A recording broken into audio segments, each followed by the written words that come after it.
നമ്മുടെ ജീവിതത്തിൽ ഏറ്റവും കൂടുതൽ വിഷമം ഉണ്ടാകുന്ന എന്തുകൊണ്ടാണെന്നറിയാം? എന്ത് കാര്യത്തിനാണെന്നറിയാമോ?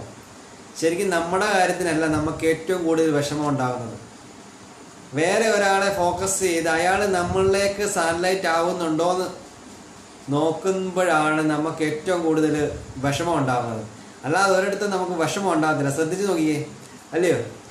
നമുക്ക് നമ്മളെ ഫോക്കസ് ചെയ്യാന്നുണ്ടെങ്കിൽ നമുക്ക് എന്റർടൈൻമെന്റിന്റെ ഒരു വലിയ സാധ്യതകൾ തന്നെ നമ്മുടെ ജീവിതത്തിലുള്ള സമയത്ത് നമ്മൾ ഒരാളിൽ ആ എന്റർടൈൻമെന്റ് മൊത്തം നമ്മൾ ഒരാളിൽ ഫോക്കസ് ചെയ്ത് നമ്മൾ ഡിഷാൻഡിനെ അവരിലേക്ക് തിരിച്ചു വെക്കുമ്പോഴാണ്, അവരുടെ അടുത്ത് സാറ്റലൈറ്റ് നമുക്ക് കിട്ടാത്തപ്പോഴാണ് നമുക്ക് ഏറ്റവും കൂടുതൽ വിഷമം ഉണ്ടാകുന്നത്.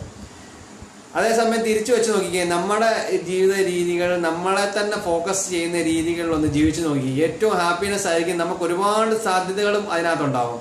നമുക്ക് ഇഷ്ടപ്പെട്ട ഒരുപാട് കാര്യങ്ങൾ ചെയ്യാൻ, അല്ലെന്നുണ്ടെങ്കിൽ ഒരുപാട് പുതിയ കാര്യങ്ങൾ എക്സ്പ്ലോർ ചെയ്യാനുള്ള ഒരു ജീവിത ശൈലിയിലേക്ക് മാറി നോക്കും. ഭയങ്കര ഹാപ്പിനെസ് ആയിരിക്കും.